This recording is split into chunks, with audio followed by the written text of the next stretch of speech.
Ladies and gentlemen, may I have your attention please as we go through the following safety instructions. In the event that there is a loss of cabin pressure, oxygen mask will drop from the overhead. Place the mask over your nose and mouth. Breathe normally as oxygen is flowing even if the mask is not inflated. Be sure to adjust your own mask before helping others.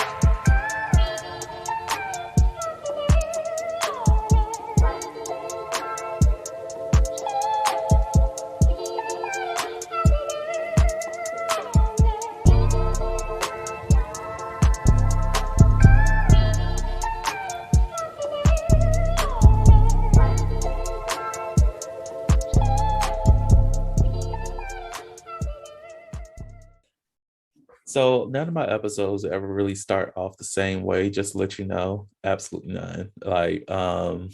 There's plenty of times like I click the record button and I'm like, oh my God, I was not ready to actually start that shit. Or one time with my friend Adrian, we just over here cackling and I'm like, oh shit, we need to actually start this shit. And the recording just stops midway through and you just hear, ha, ha, ha, ha, oh my God, and all this other shit. It's not this is not a professional podcast at all. It's just niggas talking. That's what it is. Like literally at this moment, people are going to be listening to this like, does he know that he's recording? Yes, I know I started the recording, bitches. I know I started the fucking shit. Okay. It started. The little recording thing lets us know that, oh, the recording is in progress. I know. I pressed the button, okay?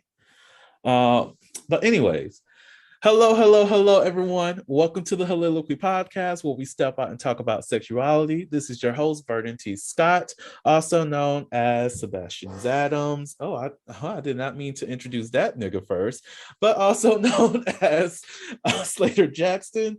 I'm glad I actually did say that because I'm feeling as though by the end of the year, it's going to be transitioned to the main intro just going to be saying Sebastian Adams because just to separate Vernon from the sex work a little bit. Anyways, so on today's episode I have Nick again. How you doing, Nick?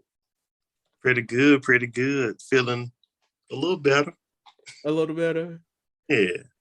So you weren't feeling good on the last episode?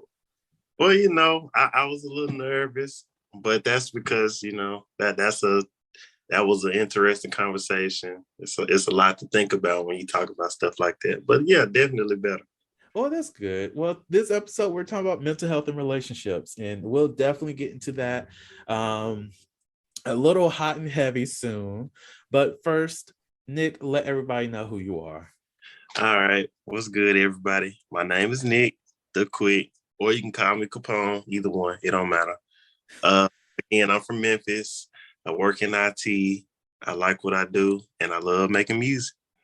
Speaking of which, again, I do not know exactly where I'm going to place the shit. It's either going to be at the beginning or at the end. Either way, you're going to be hearing some of Nick's music. So I hope you like it. I hope you enjoy it and support this Black brother, y'all. Continue to support this Black brother. Speaking of which, do you want to mention any kind of social media that they can find your work, or you're not ready for that yet? I'm kind of starting out, but anybody could find me at pretty much any social media, Instagram, Nick _Capone _. That's pretty much all I post at. Wait, so Nick _Capone _. Yeah, or TikTok. I think my TikTok is Capone with like 2 or 3 underscores. You know me. I'm the only Black person. That's all. Not I'm the only Black person. Okay. Well, some people cannot spell. Can you spell Capone for a motherfucker like myself? N-E. Oh, I'm sorry. I was talking over you. Oh, Capone. All right. So do not search Calzone because that's what a nigga like me might actually do. It's Capone, okay? So as y'all already may know, Nick is a former resident assistant of mine. I was his supervisor back in the day. Back in the old life. Rip. Yeah. Okay, that was a moment of silence for that nigga that used to work at that job.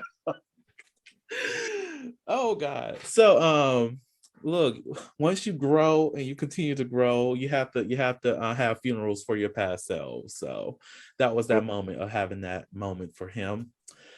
You did what needed to be done, and you was excellent at that. Also, Nick was very wonderful at his job too. If he wasn't, he would not be on this damn podcast. Ooh, that means if other people will hear this, they're gonna be like, "So we weren't good at our jobs." Of course not. Damn, Nick, I wasn't even going to say that. I was just going to be like, I just didn't think to ask y'all, but okay. Nick is telling the truth today. You okay, Nick? Yeah, you know, just filling out my past and looking what's the future. Well, remember. Are we going to be saying names? No, let's not.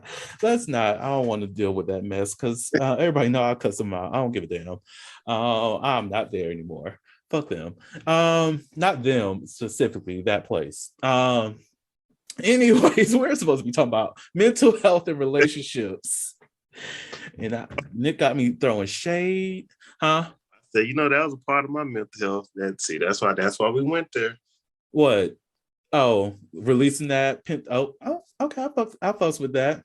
Look, making it relevant. So, Nick, since we're talking about that's part of your mental health, what is your mental health journey like? What was it like, and what do you expect to see in it?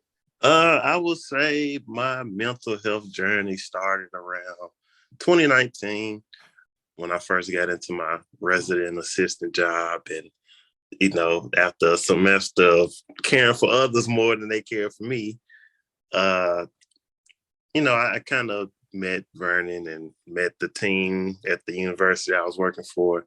And, you know, I learned how to talk.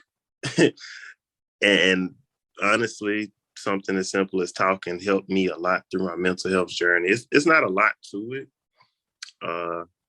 Most of it was just having these conversations with people and kind of learning how to talk and how not to be afraid to be yourself and be open with others about how you feel, and you know, not being scared to kind of extend conversations revolving around your personal mental health. And because you never know, like, what it might help you discover about yourself. I remember one of the times we were talking in the office and late 2019, I was feeling like, wow, you know, I come here every day. I don't work here. I'm sitting in this office. Why am I telling him about my life story? and after that day, you know, I sat down and I thought, why am I doing this?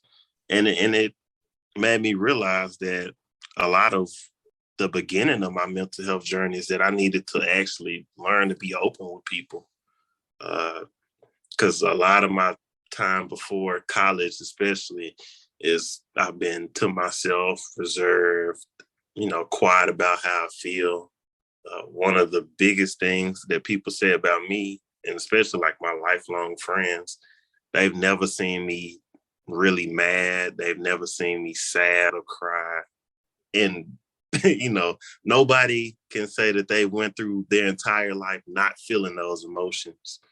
So being able to do that in a new space, you know, with a new person or people, helped boost my mental health. And then I would say about March 2020 is when we had that Nashville tornado. Oh man, that was a scary time. And that actually helped change my mental health too. It made me kind of see more value in life. I never really been scared of like death or anything like that.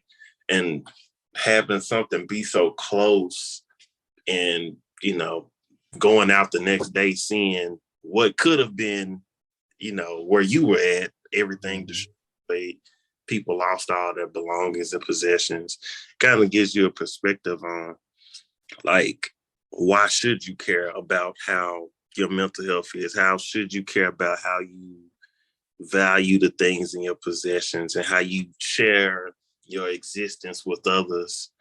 And I mean, after that, I've just taken it a lot more seriously. And I've, worked every day on trying to share a piece of myself with others and kind of give back in the same way that people gave to me, that same listening ear, that same, encouragement, boost the confidence. And I'm doing pretty good now. Well, look at that. Well, first off, I'm low-key a little bit in my feels, just because I did not know I was the one that got you into wanting to go down your mental health journey. You just said that in damn intake meeting. So I would have already knew this shit was coming, but it's okay. It's okay. I'm good. I'm not gonna cry. So I feel seen in this moment. But thank you for saying that. I appreciate you for saying that. But I will say that I am happy that I was able to help you there. I do have like a long track record of people who I've met with, most definitely when it comes to Black men who cried in front of me. You weren't one of those, which is fine, but you almost. But I only say that because one of the things that I enjoyed most about most definitely working at that institution, which if you connect the dots from the last episode to this episode, you know exactly where I worked. If you can go back to what he said about the tornadoes, you would know exactly where all of this happened. But that place of work is just communicating with a lot of young Black men and helping them find their path to mental wellness, because we don't talk about that enough in our community. Even the ones who on our staff who was feeling suicidal at one point and y'all would never know who that person was, but helping them get into counseling and see about their own mental health. Even the other students who were there who came to see me and just talked and just needed that guidance, because we don't have that often within our community. And I will say, now that you brought up the tornado incident, I was so ready to go upstairs and punch you and fucking Elijah and everybody else y'all had up in the building that time, because y'all, one of my biggest fears is tornadoes, right? And this shit happened out of nowhere. It was like siren, oh shit. Next thing you know, windows are fucking shaking. And I'm like, so you mean there's a fucking touchdown already? So I'm like, okay, let me get out. Niggas, where y'all at? I'm in the group me trying to figure out if they in the building, whatever the case may be. Y'all safe and all this other stuff. I'm already in the basement, y'all. The Holiloquy podcast focuses on the variability of sexual expression. When it comes to sexual expression, we often depend on pornography to illustrate how one must perform sexually. For those who have not learned this by now, the stuff you see in porn is not real.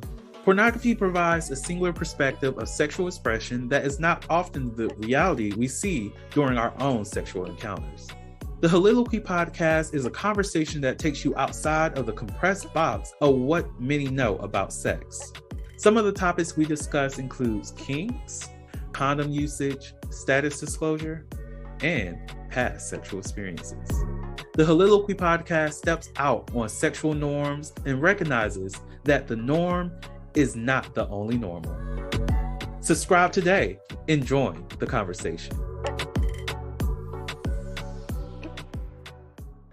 Niggas, where y'all at? I'm in the group me trying to figure out if they in the building, whatever the case may be. Y'all safe and all this other stuff. I'm already in the basement, y'all. Waiting for these niggas to come down to the basement so I can show them exactly where to be, the safest place in the building, in the safest spot, so they don't have to worry about shit. And I'm like, where the fuck are y'all? These niggas talk about, oh, we're just watching the tornado. The fuck you mean you're watching the tornado? Yeah, exactly. But that's what I meant about before then. I didn't have a lot of regards for my life. I didn't take a lot of stuff like that seriously, because one, I've never had it happen, and two, I've always been kind of a little bit harder on the feeling side. I was like, yeah, even if something does happen, hey, it just happened. But after then, I went outside and looked at them. I'm like, yeah, no, I could have been thrown across Nashville or something. Mm-hmm. Yeah, I had the bunker ready, y'all. I literally was standing next to the door watching that shit shake. And I'm like, if this door open, I don't know if I'm going out this shit. But I'm willing to risk my life for these niggas if they don't bring their ass down these fucking steps. But then, after about 5 minutes, it was gone and it was on the other side of town. So we survived. Trauma bonds, there we go. But yeah, I know for myself, my mental health journey, well, I've already been a promoter of mental wellness, and I've done my own self-reflection and my own self-care routines for some time. But to actually get extremely serious about my mental health, where I had to put myself first before anything else, happened around the time students were coming back to campus. And I do actually want to say thank you to Nick, because I remember sitting in the office, everybody just coming into the office like crazy, and my hands started to like do like this, which I later found out was part of my OCD, and me just worrying about, oh my God, there's so much shit going on, so much that I don't have control over, and I want to have this space open for students, but right now my own personal safety is at danger. And honestly, y'all, like, this is why I fuck with Nick. He literally was like, hey y'all, I need y'all to get out of the office. Like, he just told them all to leave, and I was just like, thank you, Nick. Like, because in that moment I just could not process everything that was going on, with poor leadership on multiple levels, and no concern for the student population and the people who are working with the students. It was just a lot going on, and I just was losing it at that point. And this was even after I had put in my 30-day notice, and I only said that I was going to stay there to make sure that people came into the building safely. And I could have left sooner, but my main concern was making sure that the students who were coming back to campus had something that had structure to it, rather than just you go wherever the fuck you want to go. Yeah, and the reason, and I appreciate the words. Community is a thing. Yes. And I didn't, help myself feel better about my mental health or understand what I needed to do to change until somebody else stepped in. So that was kind of my way of doing the same. Oh, thank you. Thank you. All right, y'all. Okay, let's get out of our feels. These are two Black men sharing moments, y'all. These are moments. This is quality shit. All right. So one of the things that we talked about in our meeting to draft up this episode is the reason behind why you got into your got into your current relationships. And I think also in terms of like some of your past relationships, it had as how it pertains to your mental wellness. Like, I think you were saying something about that. One of the main reasons you are in relationships now is so that it can help you connect with people, if I remember correctly. Let's just talk about it. So what is the reason behind you getting into relationships? Yeah, so I would say my primary reason for me getting in a relationship was to, learn how to love myself while at the same time learning how it feels to be loved by somebody else. I grew up in a loving household where the word love wasn't thrown around frequently. It's a lot of hard lessons, hard love, whatever. And moving on to somebody else that may have experienced love and building relationships with people, I needed to understand that, or teach myself how to care in the way for other people's care for other people in the ways that they want to be cared for. So, getting into my relationship with who I'm with now, they kind of been through a similar story as me. And I understand, and I was able to connect with this person on a deeper level than I have with most people, and kind of shown them some things that I felt like I was missing. And it's been something that my spouse has enjoyed and they've taken appreciation to. And now it's kind of like we both on the same playing field. You know, we kind of tend to each other and, you know, kind of understand where some of the love or some of the needs for love lack, and can kind of tailor each other to feed those, to feel those needs. Oh, so I love it. I love it. So essentially, both of you came from like the tough love environment, where it's not that I love you any less. It's just that it's hard out here, and I'd rather prepare you for the the horrors of the world. And in order to prepare you, I have to take myself away from you quite often. I have to be mad at you. I have to be not necessarily abusive, but assertive in every single instance, so that this is me saying that I love you because I want you to survive. And in order for you to survive, you have to have that hard skin, that hard head, that hard body, that hard heart, just so that you don't fall in such a place where someone can manipulate you, or just take you away from me. Because it's because I know a lot of people have been raised in a way that when you show vulnerability, that means you're weak, and that means that you're an easy target. And by loving someone the hard way, that makes them less of a target. That means that there's a more likely of a chance of them coming back home. Would you say that's essentially y'all's experience? Yep. Yeah, and I say that because, well, you explained it, but I agree with it because, you know, hurt people hurt people. Mm. You know, your parents, you know, they've went through, or in my experience, parents go through things and they kind of try to prevent their kids from going through those same things, especially when it comes to dealing with others, you know, other people, relationships, love, whatever.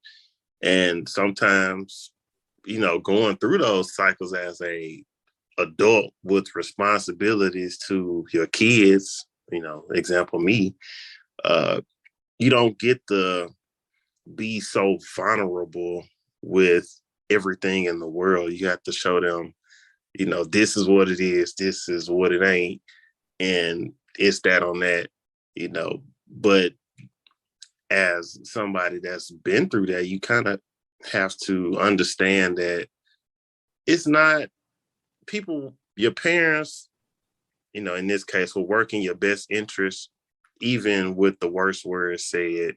It doesn't have to be nice. And, you know, even though it's a complaint for me, you know, I can say, and this happened recently, how it actually helped me as a person, or helped my mental health when it comes to jobs and things like that. Uh, I had a situation with one of my coworkers that I felt that, you know, he may not like me, you know, he's kind of not a supervisor to me, but he trains me. And, you know, kind of funny. I'm in this new environment. I'm not around a lot of people that look like me. You know, I expect the bullshit. You know, I'm having this conversation with this person and they're like really straightforward, really, you know, this is what it is, this is what it ain't. And if that sounds familiar to me, that sounds like my parent. Whereas my counterpart, you know, of another race and skin color, he has the same interactions with this particular person at work. And he's like, man, I just don't like this person. They talk to me this kind of way. They talk to me this kind of way. And For me, I'm okay. This guy, he's wanting to quit his job, go find somewhere else to work because somebody's not talking to him like, y'all best friends. you know, Mm, because in my experience, I'm not used to my parents talking to me as my best friend, not talking to me, baby voice or whatever. And so I understand the intentions behind this person that's trying to teach us something. So it doesn't come off as harsh to me. It doesn't make me want to run away or quit it. I understand they're giving you the best of them while remaining true to themselves. I like that. I like that. Something I would like to add is like a lot of people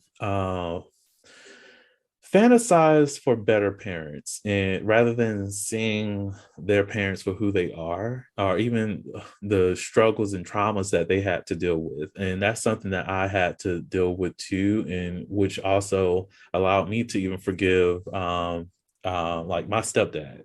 He was not the best person for me, definitely didn't love me the way I needed to be loved. And after my mother left, it was just like it's just me now. But after I got older, I just got to a point where I'm like, why am I expecting this person to be perfect for me?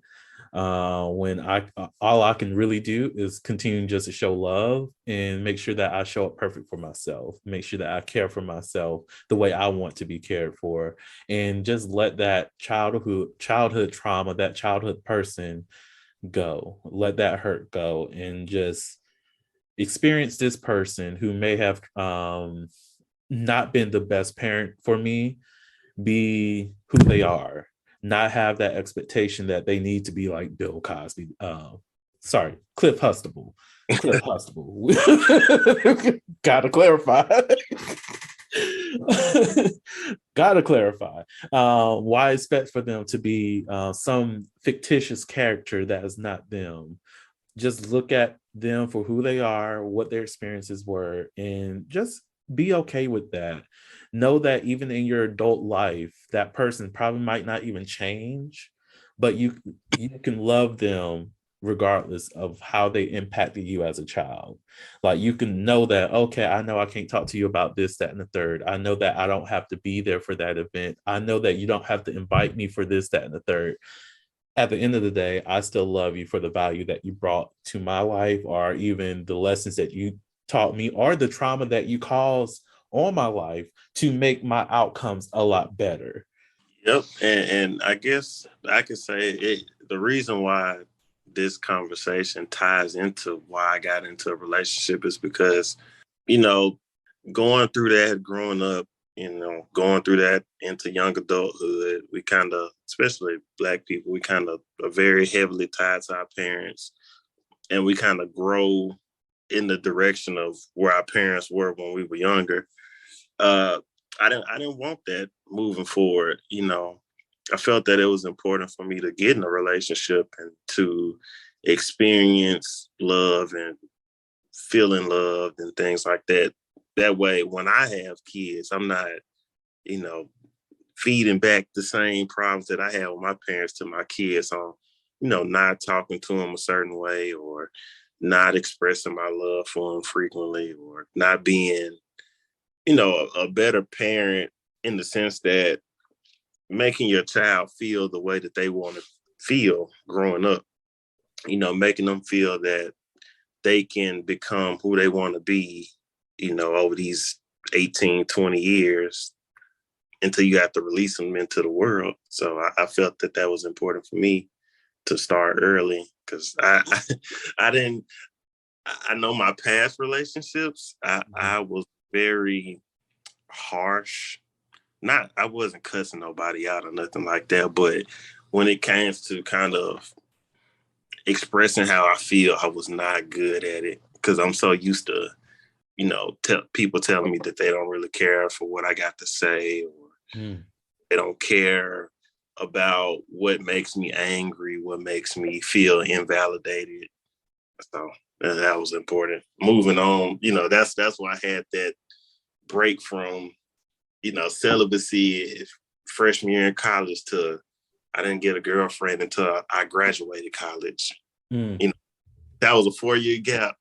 And it took me 4 years to understand that I don't want to be repeating the same things to somebody, or causing somebody that same hurt that I did in the past.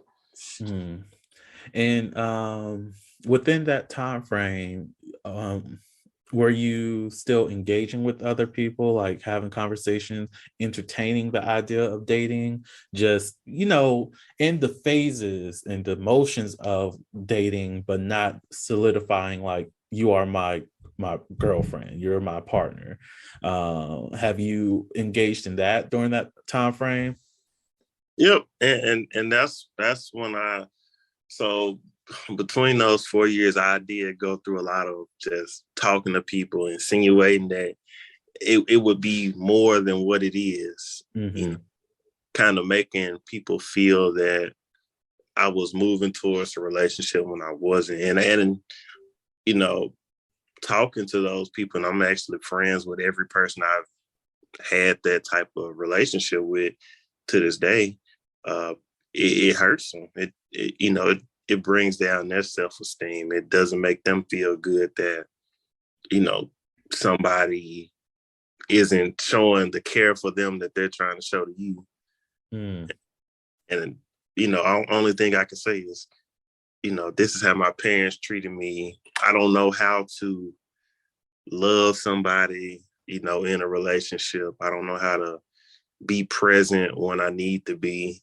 And yeah, it took a lot of learning and took a lot of very hard conversations to get to this point. And I like how you what you said there, because that reminds me of what a lot of young men and older men do.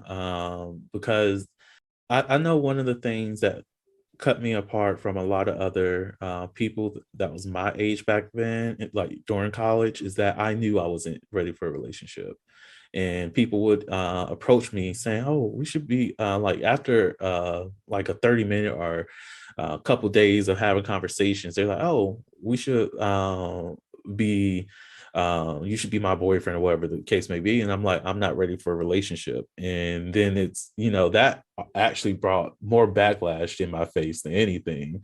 But it's just knowing where I was at that place. Because for me, when it comes to if I'm going to date someone, I want to be able to afford to go out somewhere. I want to have a place to stay of my own, so that we don't have, if we want to just chill somewhere, we can just stay at my place, your place, wherever the case may be. I want to have access to a vehicle so that we can go places. I want certain situations to be set in stone or in place, so that we can have a fuller experience than having to just be confined to like the college campus, or, these little, you come to my room and we just chill, watch Netflix and all that. I don't want that in the dating experience. I want to be able to go to the theater. I want to be able to go to an art show. I want to be able to go to a gallery. All these places, go to a paint and sip and enjoy that together. Even if it is $50, I want to do stuff like that. And if I know I'm not at that financial place or spiritual place to do that, I'm going to let you know. And I think that's the thing that a lot of people fail to do, most definitely at a young age, because we are taught that you need to be in a relationship. You need to find a partner. You need that. You need to get married and all this other stuff, rather than saying, hey, you need failed dating experiences, so you know what you do like and what you don't like. Exactly. You need to go out here and shop around with other people, date multiple people at the same time without telling them that you're fully committed to them. Let them know you're dating other people. Let them know that you're trying to get a feel for them. If you like what you did, you explored and found who you were and what you liked and what you expected within 4 years. That is unpacking 18 plus years of your own personal shit, your own personal traumas, just to identify what love looks like for you and what you want to see for the future.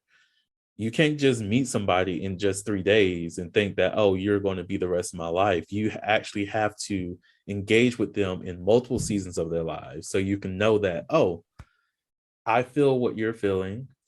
I like where this is going. We can do this exclusively, or we can continue to do this with multiple people while prioritizing our time a little bit more, wherever the case may be. Mm-hmm.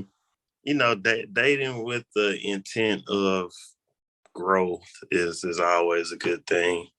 A lot of people get comfortable, and once they get in a relationship, they feel like that's where all of the hard work ends. You once you get into these relationships, you still got to work for your partner. Mm. Just we together. I don't have to do anything anymore. Like, you still have to pursue. You still have to learn how to love every day. You still have to, make somebody feel prized and, happy with you. Mm. So not always just I'm here and that's it. It's, I'm here and I need to keep working. Right.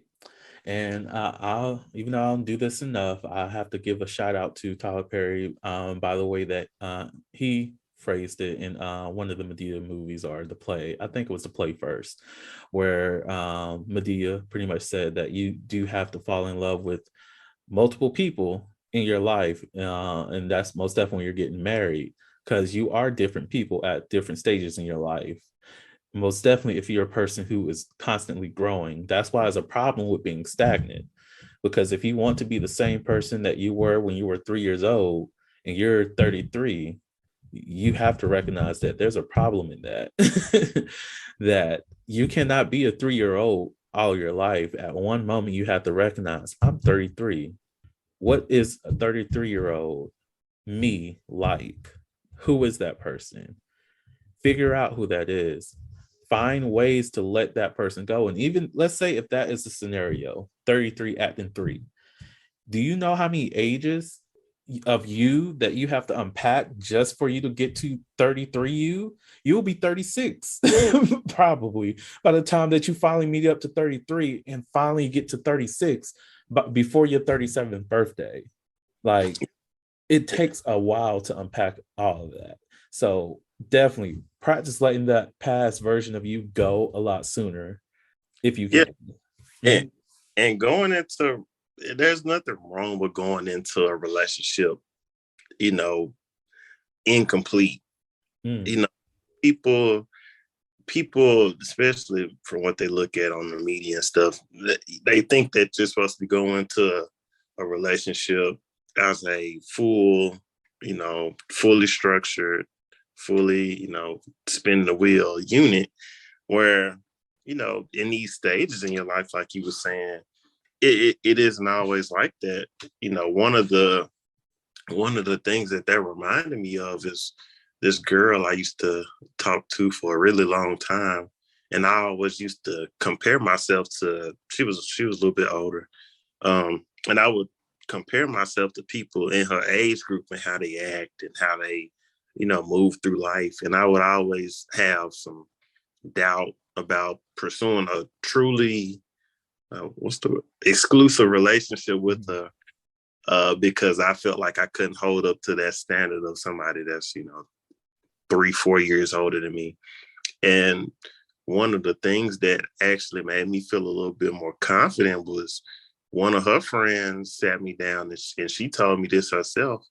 The girl that I was talking to at the time, me being so, a little younger than her, it actually provided the opportunity of growth for the girl. She was a little bit more, in the streets, wanted to party all the time, whereas at that time in my life, I was more reserved and more of a homebody. And together we kind of balanced each other out. Mm. And she really thought that was a good thing. I mean, we didn't end up dating, but she seen it as a good thing. And that was a very good opportunity to, date somebody, love somebody at that current time and grow from it, like you were saying. Mm. That's a good example. Like, I don't. There's a lot of fear whenever you are engaging with someone who either has different credentials than you, different backgrounds, or even if there's an age gap, because you will always, or for the most part, put yourself in their situations, as in, am I enough? Am I meeting the standard of what they want in a partner? And if anyone who's listening hears this and they're feeling that, because that is coming from a place of insecurity, which when I say insecurity, I'm not saying that in a bad way, but that is just a sense of, am I, good enough? Remember, that person chose you. That person continues to choose you. And if they're continuously choosing you, then you're fine. Because it is intimidating to come up with somebody, most definitely with somebody that's like credential, like, because I even know with it for myself, I have to dumb myself down a lot on some dating apps and whatnot, just so someone can feel comfortable enough to engage with me. Because once I let them know, oh yeah, I'm 28, I got a doctorate, I'm working on the fourth degree, I'm also getting certified in this, or even when they know that I've worked in sexual health, now it's just like, oh my God, I have this person who's in the sex world, they know about sex a lot, so now I have to meet their level.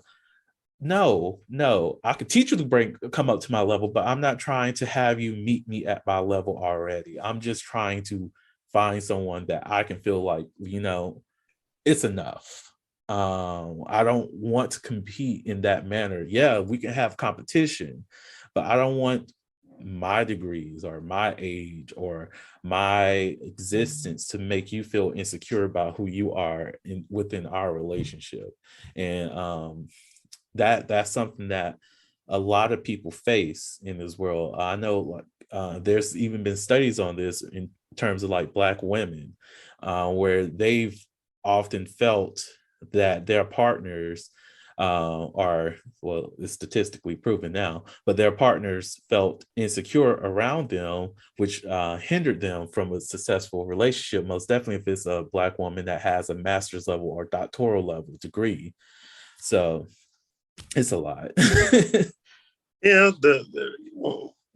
you know, scaling yourself to other people's level when you didn't have the same life experience, navigating through it's never a good thing, because while with this girl I just mentioned, like I used to feel that I'm not old enough to be the person she needs me to be, or whatever I thought at that time.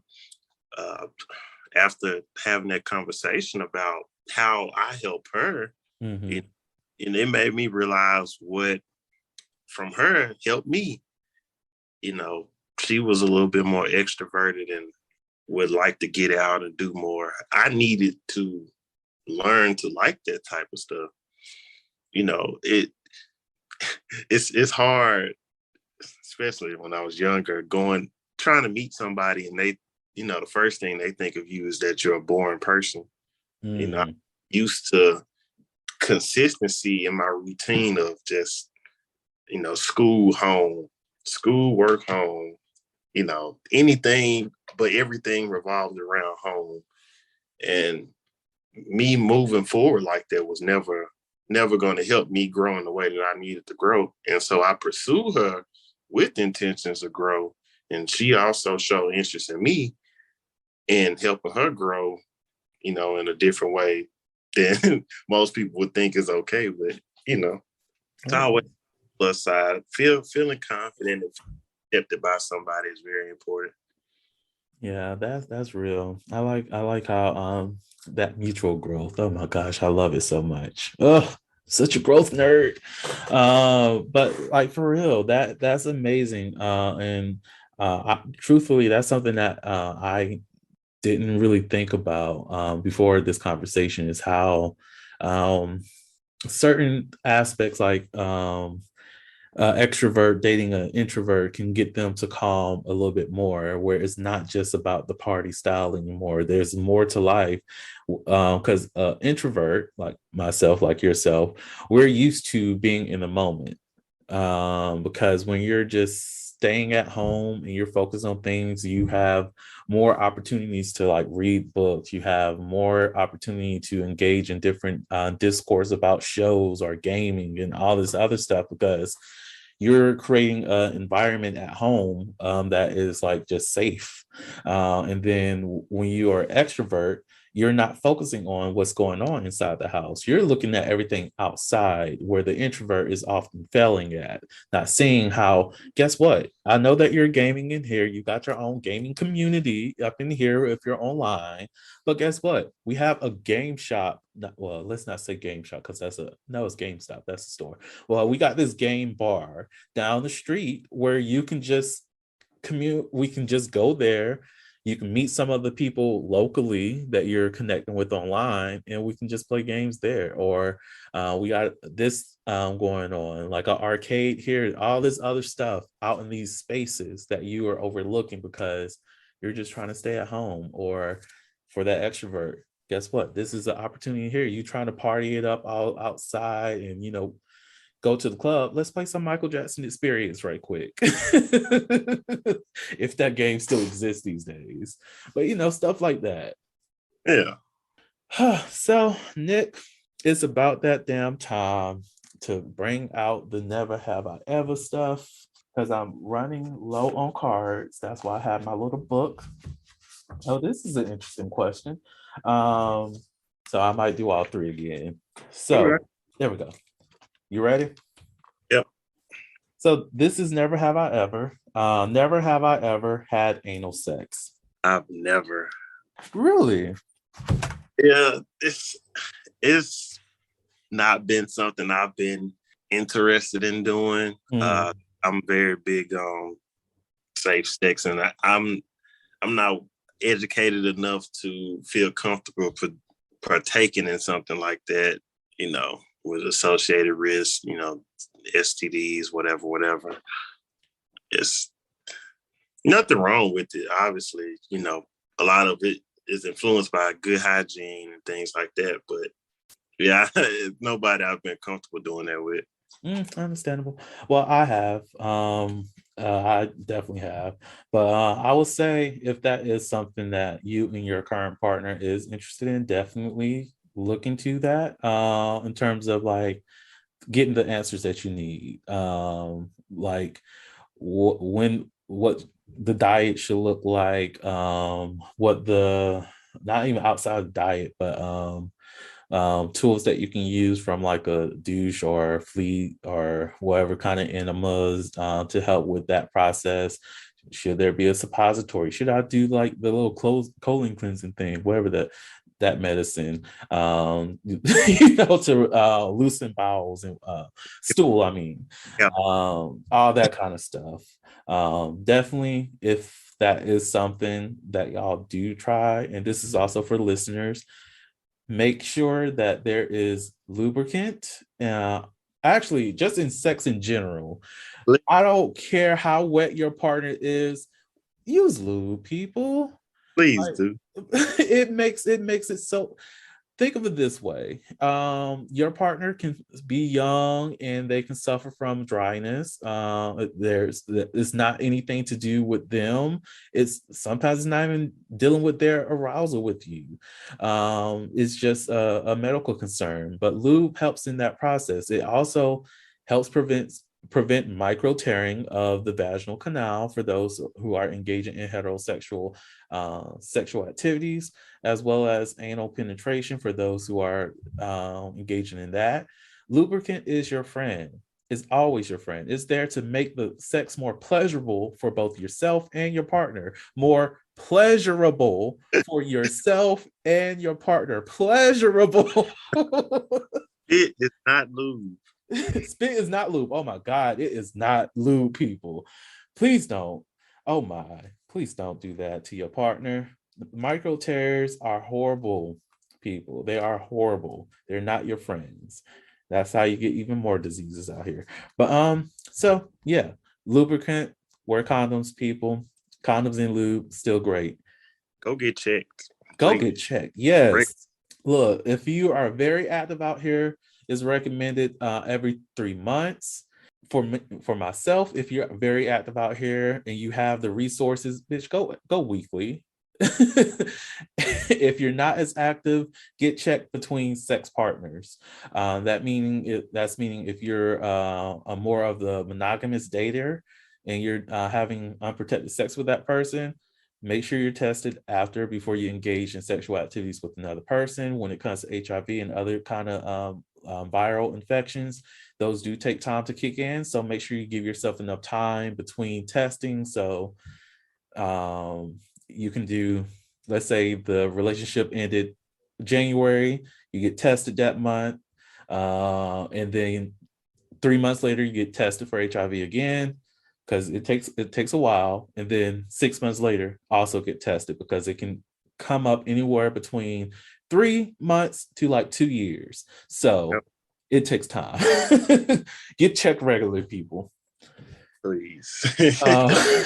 Somebody's just like, sir, did you just dump all that on us? Yes, I did. But the reason why I say it is because there was a young lady that I met,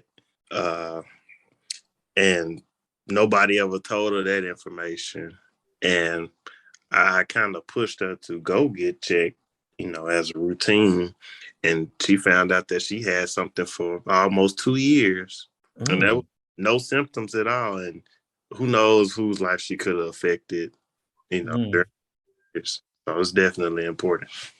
Facts.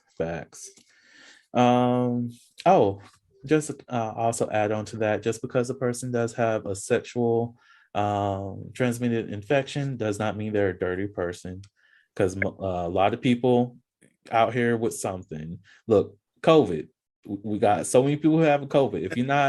If you're not shaming people for catching COVID, you should not be shaming people for catching an STI. And even if you are shaming people for catching COVID or STI, do better. Absolutely. So would you rather would you rather have orgasms that last 3 times longer than normal, or have sex 3 times more often than you typically do? Sex 3 times more often than I usually do. Look, if it's it was 3 times longer, 3 times stronger. 3 times longer. Say, nah, I'd be somewhere. I'd be looking like Kane from wrestling or something. Eyes gonna be rolling in the back of my head, shaking at the arms. Nah, I can't do. Well, I think what that one's saying, like, if let's say if your orgasm lasts for 15 seconds, it will now last for 45 seconds. Mm-hmm. Exactly. Them 15 seconds, I ain't got you can't see my eyes. They gonna be white. Can't breathe. You ever try for 45 seconds? That's hard. Look, that sounds hard. But I've also experienced a full body orgasm once, so that lasted a good 5 minutes, and that was interesting.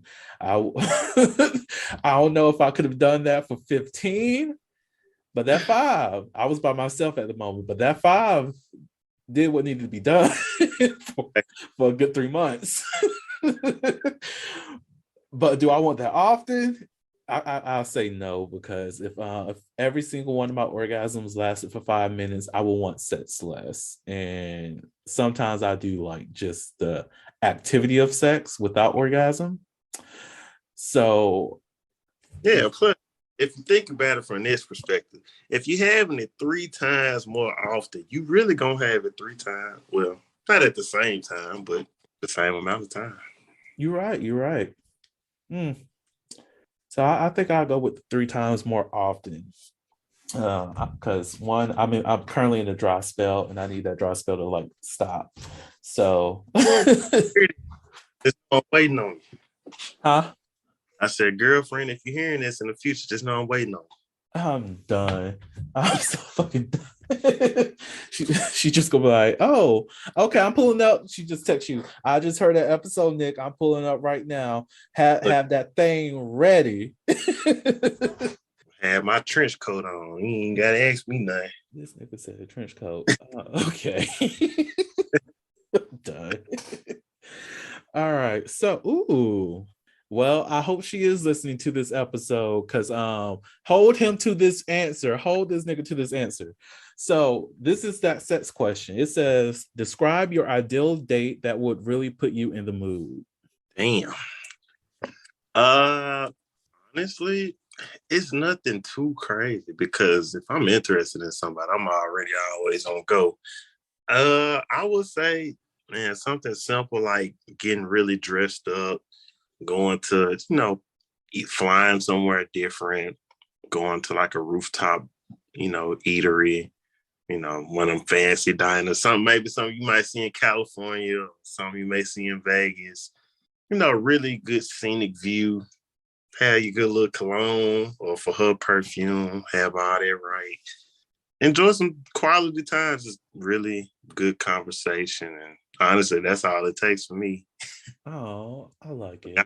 As long as I can sit in the sky, see the little buildings and the lights and the stars, that just do something to me. Maybe I'm a werewolf on the inside or something. I'm so done.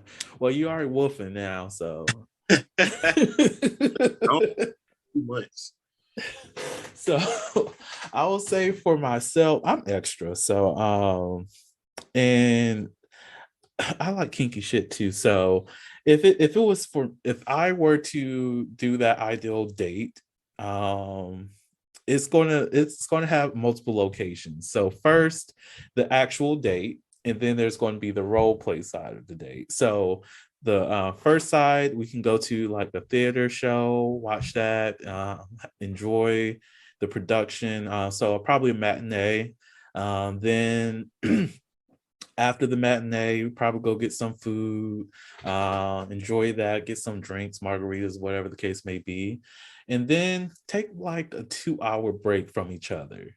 During that time, I don't want to see them and anything like that. I want to go back to, even if we're married and like together in the same house, go back home, change clothes, go out somewhere, let them do whatever they need to do. And we meet up at this bar at a hotel. Of course, got a room upstairs or whatever. And then just do this entire scene at the bar. I want there to be slaps in there, drinks in the face, a little pull you back, cuddle kind of situation. And then just not necessarily be all out, but be extra in a way that not everybody's like knowing what the fuck is going on, but they're just like, what is going on? Like, do y'all see this shit? Like, these two need to like go somewhere. And then have that scene and as we, transition up to the bedroom, and then just enjoy it. Have some wine in there, some fucking mimosas, margaritas, and just enjoy the night. Doesn't even have to be sexual at that point because I already got everything I want at the slap. But that's my ideal date to get me in that mood.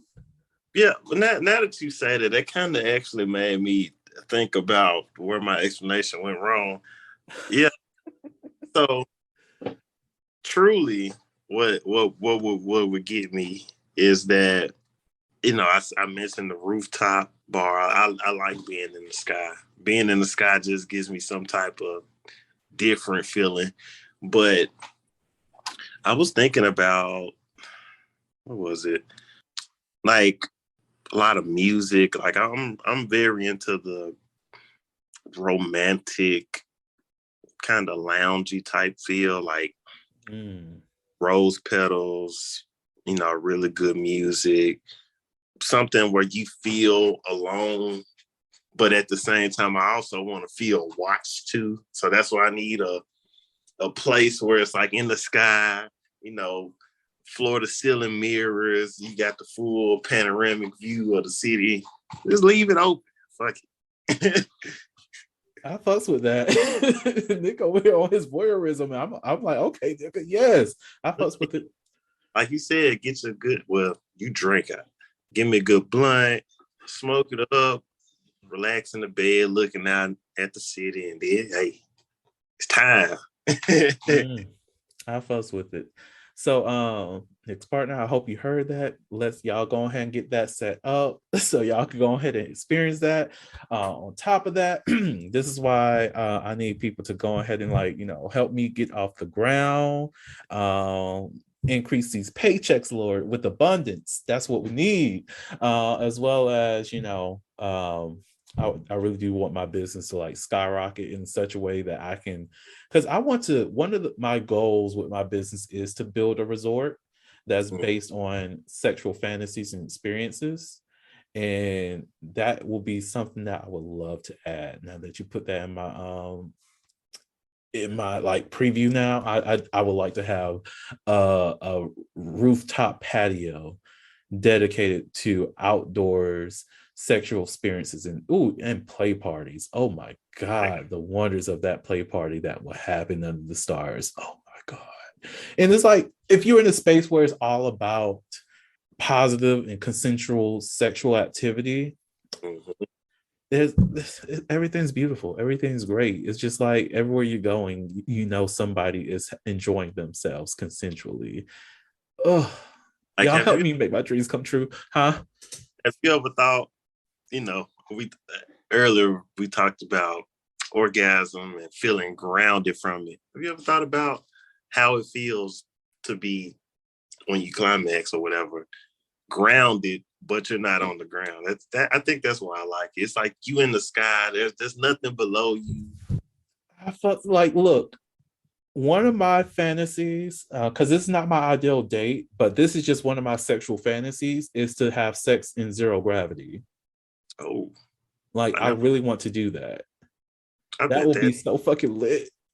Yeah. Yeah, look, I'm gonna have to buy me one of them. Look. Let me find somebody who could afford a ticket so I can get on fucking either Elon Musk or Bezos. I'm just gonna fuck somebody in NASA. Let's do that. That's the better option, because I can't rock with either one of those other options. So I'm going to find somebody in NASA, fuck with them for a while, and see how we can get the zero gravity sex thing going. Okay. Child, now. Okay, I need to get out of that, because I'm going deep into things that I would like to purchase if I had billions of dollars for just for sexual fantasies and shit. So I'm going to get to the point where we're closing out the show. So Nick, do you have any other last words, any tips, anything you'd like to share with the audience? Yeah, I guess one would be, let's see, I actually wrote one down here. Always love in good faith. It's very important to love in good faith. Don't try to go experiencing people or move navigating yourself into other people's life in bad faith. I don't think that's a good thing. It's not a good outcome for you or that person. And then two, understand that not everybody is grown up around people who express love or share loves in a way that they need. It heavily impacts how they move in the lights of love in a relationship. Kind of like it's hereditary. You're right. It is definitely hereditary. Generational links is child. I'm in a class right now that's talking about that, but I'm not going into that, because me and generational traumas, and then generational links and how we express ourselves, our cultural things, our systemic things. Oh, that's another podcast episode in itself. So on that note, thank you so much, Nick, for participating in the Soliloquy podcast. Thank you all for listening. Actually, let me just rephrase that. The Soliloquy podcast, where we step out and talk about sexuality. So thank you all so much for supporting. Like, share, subscribe, follow us on Twitter. You can follow us on what is it? Oh, TikTok at Slaytor's Playhouse. You can follow me on other sites. I'll just have everything in the show notes too. But like I said, like, share, subscribe. Thank you all so much for supporting the podcast. You are loved. You are blessed. I love you all. Take care and goodbye. Ladies and gentlemen, may I have your attention, please, as we go through the following safety instructions. In the event that there is a loss of cabin pressure, oxygen mask will drop from the overhead. Place the mask over your nose and mouth. Breathe normally as oxygen is flowing even if the mask is not exposed. Be sure to adjust your own mask before helping others.